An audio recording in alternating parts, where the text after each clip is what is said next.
Chapitre 31, lu par Hamid Beriouni. De l'exquise conversation qu'eut Don Quichotte avec Sancho Panza, son écuyer, ainsi que d'autres aventures. Tandis que ceux-ci s'entretenaient de la sorte, Don Quichotte continuait sa conversation avec Sancho. « Ami Panza, lui dit-il, oublions nos querelles, faisons la paix, et dis-moi maintenant, sans garder ni dépit ni rancune, où, quand et comment tu as trouvé Dulcinée. Que faisait-elle? Que lui as-tu dit? Que t'a-t-elle répondu? Quelle mine a-t-elle faite à la lecture de ma lettre? Qui te l'avait transcrite?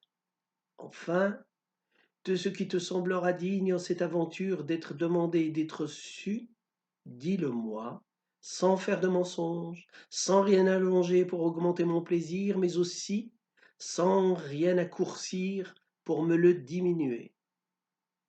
Seigneur, s'il faut dire la vérité, personne ne m'a transcrit la lettre, car je n'en ai pas porté du tout.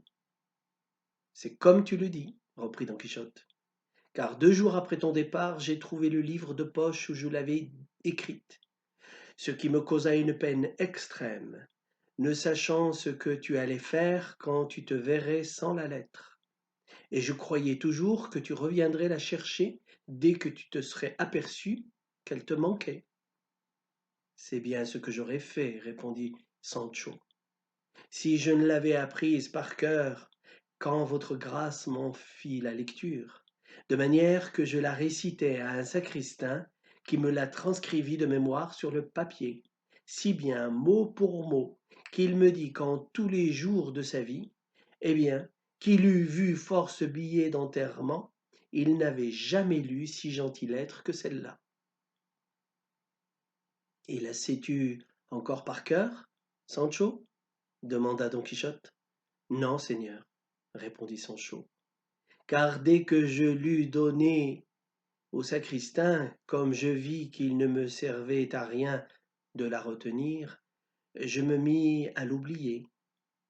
Si quelque chose m'en est resté dans la mémoire, c'est le commencement, la souterraine, je veux dire la souveraine dame, et la fin, à vous jusqu'à la mort le chevalier de la triste figure.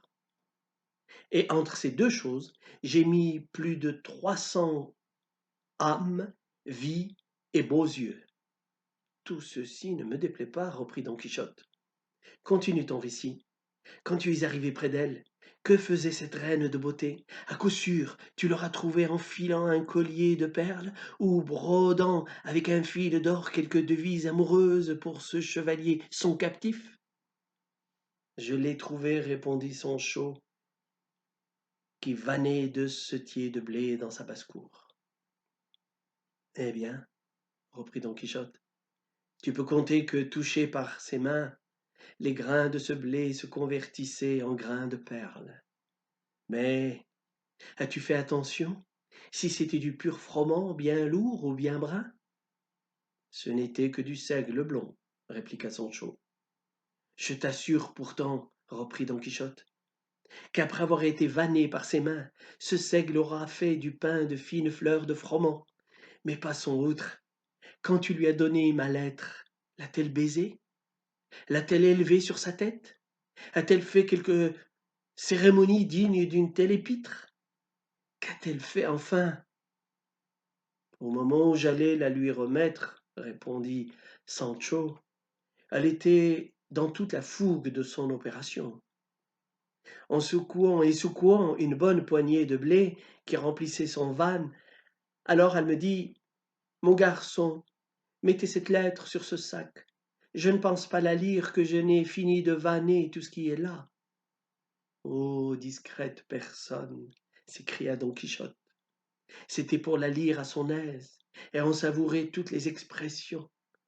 Continue, Sancho. Pendant qu'elle achevait sa tâche, quel entretien eûtes-vous ensemble? Quelle question te fit-elle à mon sujet? Et que lui répondis-tu? Achève, enfin, conte-moi tout sans me faire tort d'une syllabe.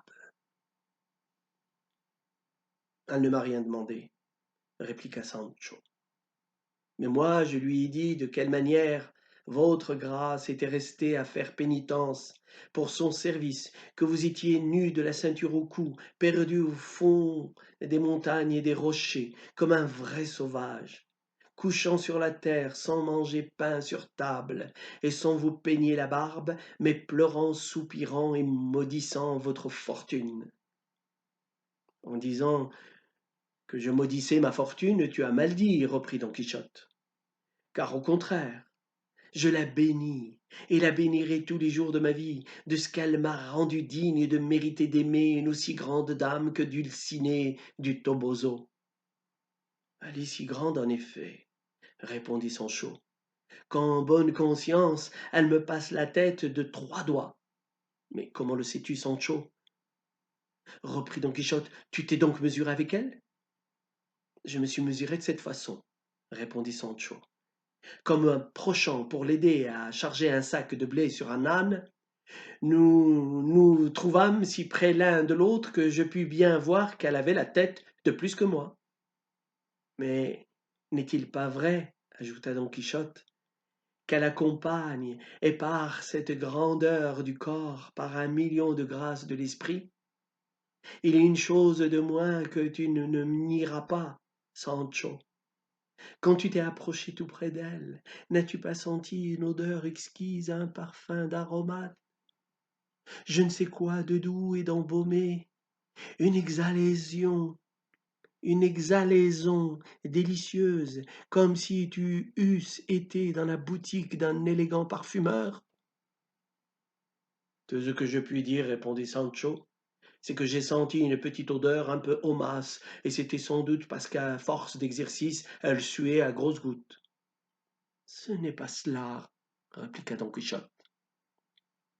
C'est que tu étais enrhumé du cerveau, ou bien tu te sentais toi-même, car je sais, Dieu merci, ce que sent cette rose parmi les épines, ce lis des champs, cet ambre délayé. Ça peut bien être, répondit Sancho, car souvent je sens sortir de moi cette même odeur qui me semblait s'échapper de sa grâce, Madame Dulcinée. Mais il n'y a pas de quoi s'étonner, un diable et un diable se ressemblent. Eh bien, continua Don Quichotte, maintenant qu'elle a fini de nettoyer son blé et qu'elle l'a envoyé au moulin, que fait-elle quand elle lut ma lettre? La lettre, répondit Sancho, elle ne l'a pas lue, parce qu'elle a dit, dit-elle, qu'elle ne savait ni lire ni écrire. Mais au contraire, elle la déchira et la mit en petits morceaux, disant qu'elle ne voulait pas que personne pût la lire, afin qu'on ne sût pas ses secrets dans le pays, et que c'était bien assez de ce que je lui avais dit, verbalement, touchant l'amour de votre grâce a pour elle et la pénitence exorbitante que vous faites à son intention. Et finalement, elle me dit de dire à votre grâce qu'elle lui baise les mains et qu'elle a envie de vous voir que de vous écrire, et qu'ainsi elle vous supplie et vous ordonne qu'au reçu de la présente, vous quittiez ces broussailles, et que vous cessiez de faire des sottises, et que vous preniez sur le champ le chemin du Toboso. Et si quelque affaire plus importante ne vous en empêche, car elle meurt d'envie de vous voir. Elle a ri de bon cœur quand je lui ai conté comme quoi votre grâce s'appelait le chevalier de la triste figure. Je lui ai demandé si elle avait reçu la visite du Biscayen de l'autre fois. Elle m'a dit que oui, et que c'était un fort galant homme. Je lui ai fait aussi la même question à propos des galériens, mais elle m'a dit qu'aucun d'eux n'avait encore paru. Tout va bien jusqu'ici, continua Don Quichotte. Mais dis-moi, quand tu as pris congé d'elle, de quels bijoux nous fit-elle présent pour les nouvelles que tu lui portais de son chevalier? Car c'est une ancienne et inviolable coutume parmi les errants. et leurs dames de donner aux écuyers demoiselles, aux nains qui portent des nouvelles aux chevaliers de leurs dames et aux dames de leurs chevaliers, quelle niche bijoux en étrenne pour récompense du message. Cela peut bien être, répondit Sancho, et je tiens quant à moi la coutume pour bonne, mais sans doute à ne se pratiquer que dans les temps passés, et l'usage doit être aujourd'hui de donner tout bonnement un morceau de pain et de fromage, car c'est cela que m'a donné madame Dulcinée par-dessus le mur de la basse-cour, quand j'ai pris congé d'elle, à telle enseigne que c'était du fromage de brebis. Elle est libérale au plus haut degré, dit Don Quichotte. Et si tu n'as pas reçu d'elle quelques joyaux d'or, c'est qu'elle n'en avait point là, sous la main, pour t'en faire cadeau. Mais ce qui est différé n'est pas perdu. Je la verrai, et tout s'arrangera. Sais-tu de quoi je suis émerveillé, Sancho?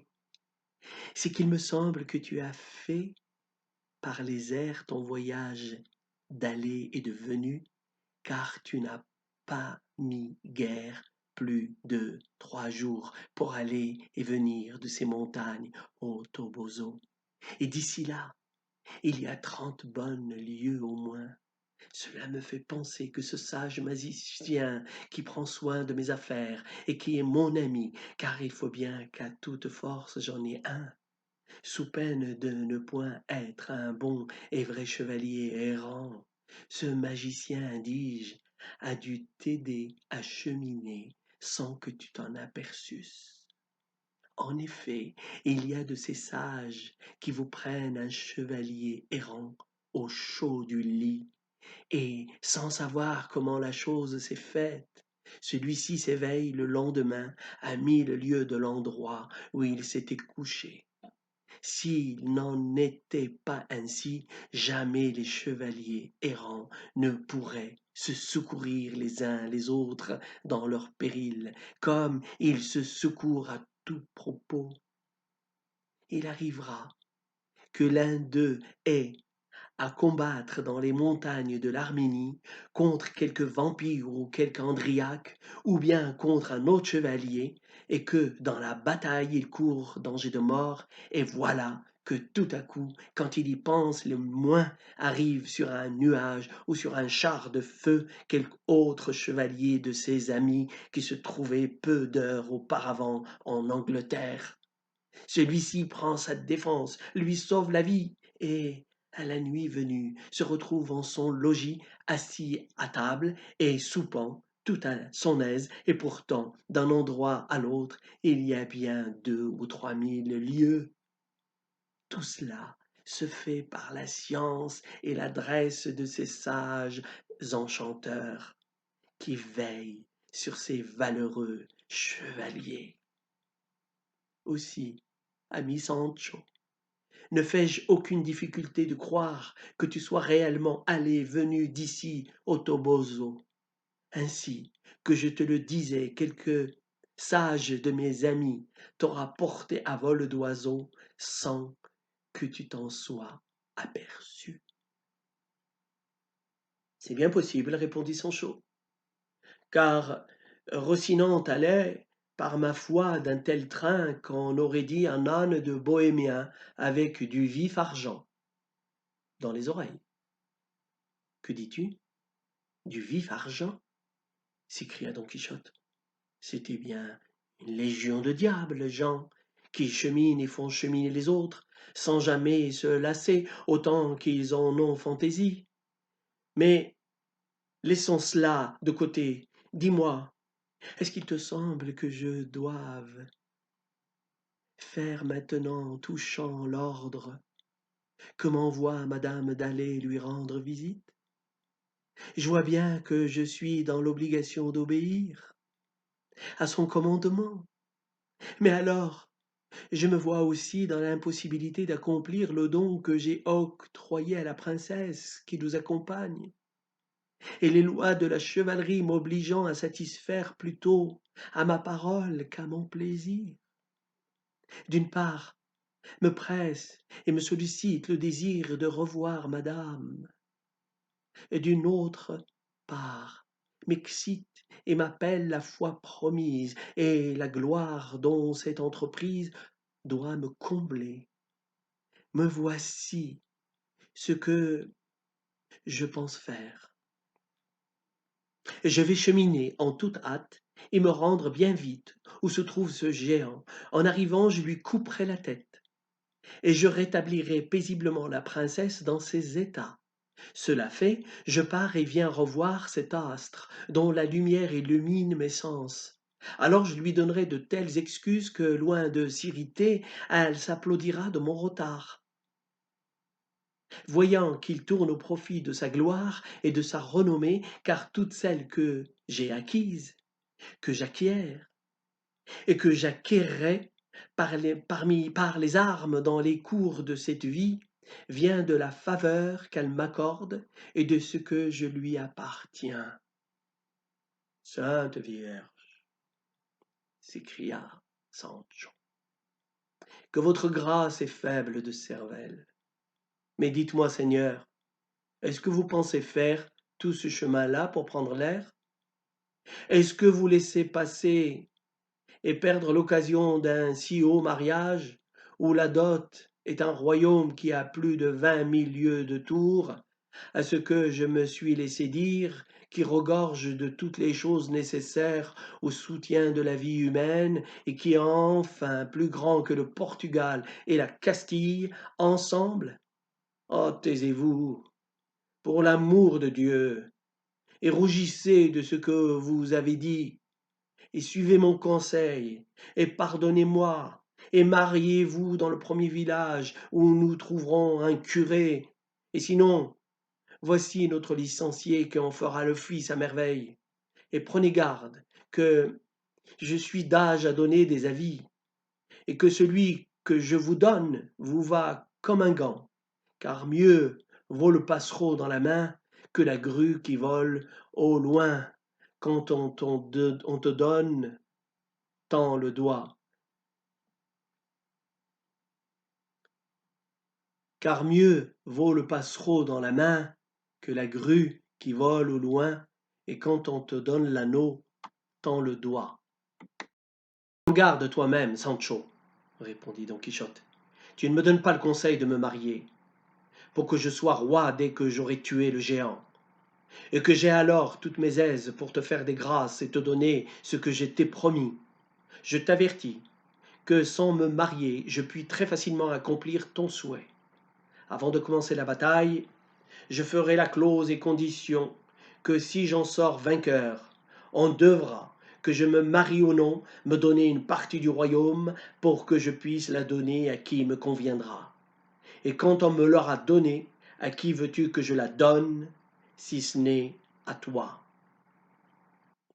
Voilà qui est clair, reprit Sancho. Mais que votre grâce fasse bien attention de choisir ce morceau de royaume du côté de la mer, afin que si le séjour ne m'en plaît pas, je puisse embarquer mes vaisseaux nègres et faire d'eux ce que j'ai déjà dit.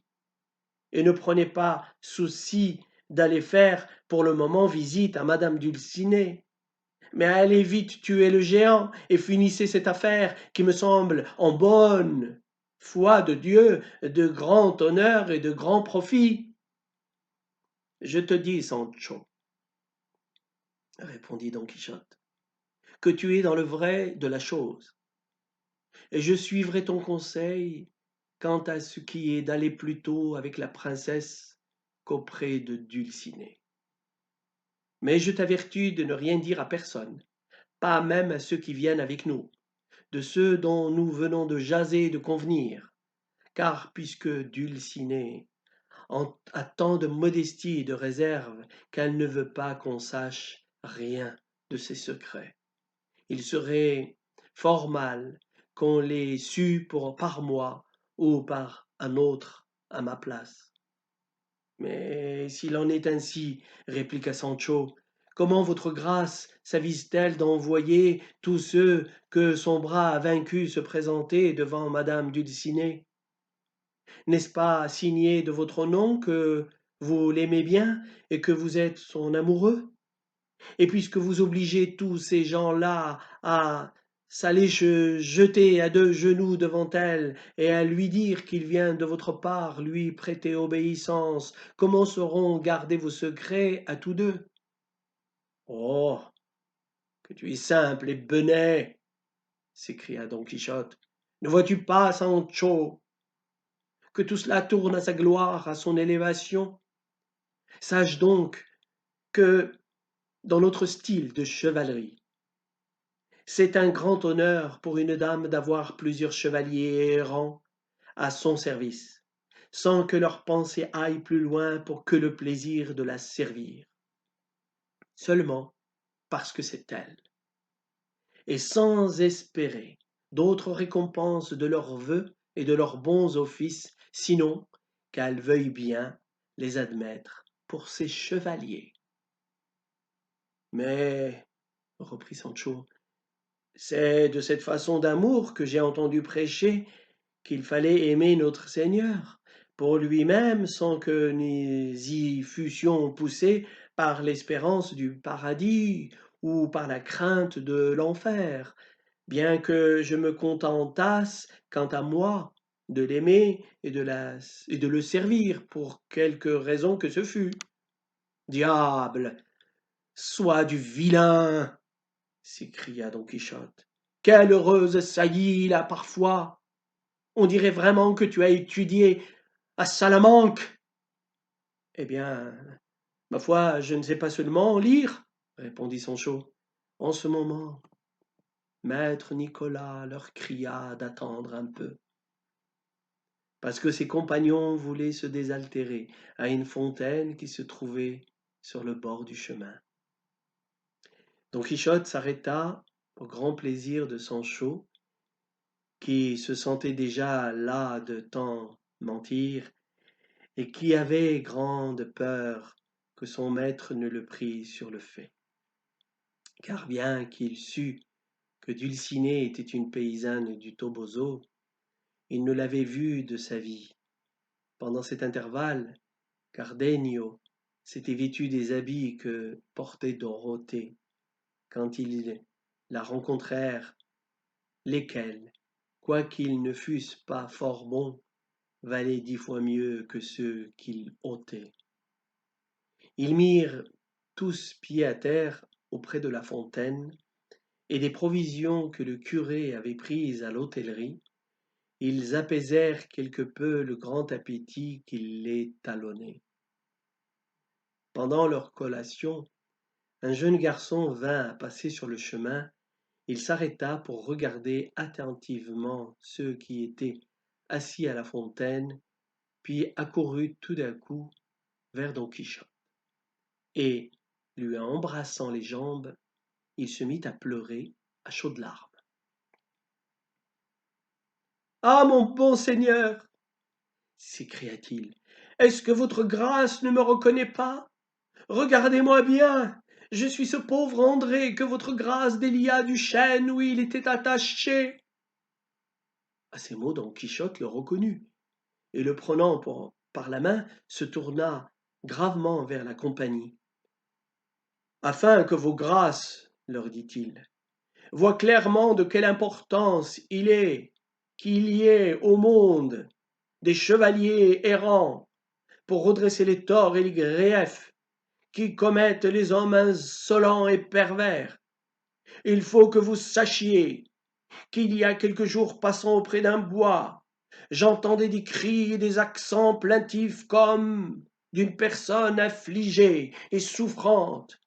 J'accourus aussitôt poussé par mon devoir vers l'endroit d'où partaient ces plaintes lamentables, et je trouvai attaché à un chêne ce jeune garçon qui est maintenant devant nous, ce dont je me réjouis au fond de l'âme, car c'est un témoin qui ne me laissera pas accuser de mensonge. Je dis donc qu'il était attaché à un chêne, nu, de la tête à la ceinture, et qu'un rustre que je sus depuis être son maître lui déchirait la peau à coups d'étrivière avec les sangles d'une jument. Dès que ce spectacle frappa mes yeux, je demandai au paysan la cause d'un traitement aussi atroce. Le vilain me répondit que c'était son valet, et qu'il le fouettait ainsi parce que certaines négligences qu'il avait à lui reprocher sentaient plus le larron que l'imbécile. À cela, cet enfant s'écria: Seigneur, il ne me fouette que parce que je lui demande mes gages. Le maître répliqua que je ne sais quelle harangue et quelle excuse, que je voulus bien entendre, mais non pas accepter. À la fin, je fis détacher le pauvre garçon et jurai par serment au vilain qu'il l'emmènerait chez lui et lui payerait ses gages, un réal sur l'autre, mais avec intérêt. N'est-ce pas? N'est-ce pas vrai tout ce que je viens de dire, André, mon enfant? N'as-tu pas remarqué avec quel empire je commandai à ton maître, avec quelle humilité il me promit de faire tout ce que lui imposait et notifiait ma volonté? Réponds, réponds sans te troubler, sans hésiter en rien. Dis à ces seigneurs comment la chose s'est passée, afin qu'on voie bien qu'il n'est pas utile, comme je le dis, qu'il y ait des chevaliers errants sur les grands chemins. Tout ce que votre grâce a dit, c'est la pure vérité, répondit le jeune garçon. Mais la fin de l'affaire a tourné bien au rebours de ce que vous imaginez. Comment au rebours? S'écria Don Quichotte. Est-ce que ce vilain ne t'a pas payé? Non seulement il ne m'a pas payé, répliqua le jeune homme, mais dès que votre grâce fut sortie du bois, et que nous fûmes restés seuls, il me prit, me rattacha aux mêmes chaînes, et me donna de nouveau tant de coups d'étrivière qu'il me laissa écorcher comme un Saint-Barthélemy.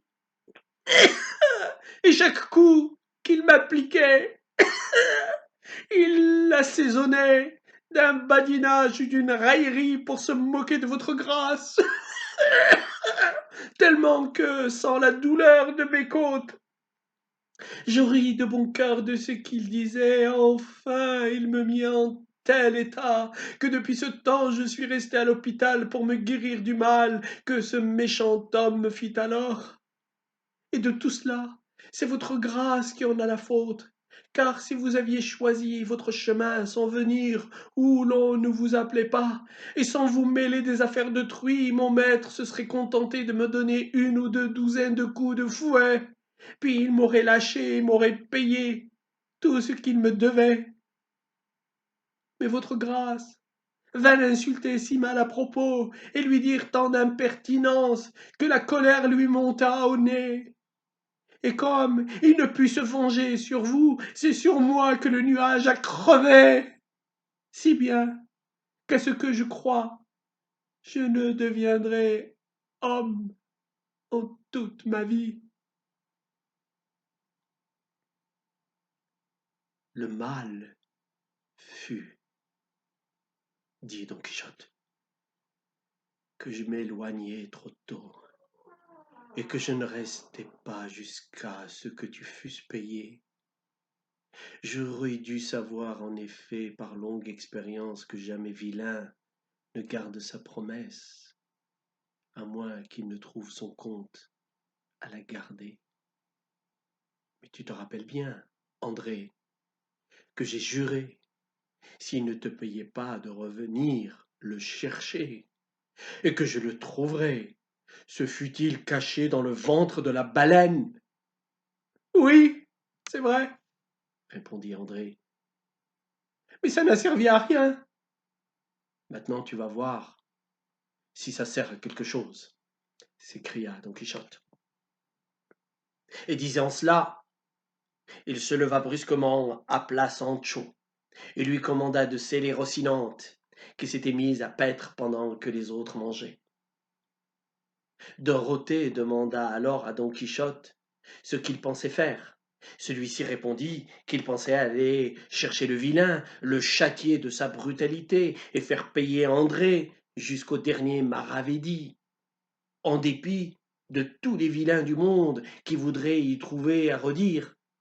Mais elle lui répliqua qu'il prit garde que, d'après le don promis, il ne pouvait s'entremettre en aucune entreprise avant qu'il eût mis la sienne à la fin, et que, sachant cela mieux que personne, il devait calmer cette juste indignation jusqu'au retour de son royaume. J'en conviens, répondit Don Quichotte. Il faut bien qu'André prenne patience jusqu'à mon retour. Comme vous dites, madame, mais je jure de nouveau et promets par serment de ne plus reposer alors qu'il ne soit dûment vengé et payé. Je me soucie peu de ces jurements, reprit André, et j'aimerais mieux tenir maintenant de quoi me rendre à Séville que toutes les vengeances du monde. Donnez-moi, si vous en avez là, quelque chose à manger ou à mettre dans ma poche, et que Dieu vous conserve, ainsi que tous les chevaliers errants auxquels je souhaite aussi bonne chance, pour eux-mêmes qu'ils l'ont, eux, pour moi. Sancho tira de sa bisaque. Sancho tira de sa bissaque un quartier de pain et un morceau de fromage, et les présentant au jeune homme. Tenez, lui dit-il, mon frère André, de cette manière chacun de nous attrapera une part de votre disgrâce. Et quelle part attrapez-vous? Demanda André. Cette part de fromage et de pain que je vous donne, répondit Sancho. Dieu sait si elle doit ou non me faire faute, car il faut que vous sachiez, mon ami, que nos autres écuyers de chevaliers errants, nous sommes sujets à endurer la faim et la misère, et d'autres choses encore qui se sentent mieux qu'elles ne se disent. André prit le pain et le fromage, et voyant que personne ne se disposait à lui donner autre chose, il baissa la tête, tourna le dos, et comme on dit, pendit ses jambes à son cou.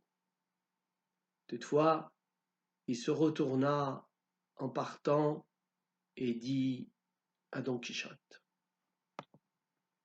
Pour l'amour de Dieu, seigneur chevalier errant, si vous me rencontrez une autre fois, bien que vous me voyiez mettre en morceaux, ne prenez pas l'envie de me secourir, mais laissez-moi dans ma disgrâce, qui ne pourra jamais être pire que celle qui me conviendrait du secours de votre Seigneur, que je prie Dieu de confondre et de maudire avec tous les chevaliers errants que le monde ait vu naître.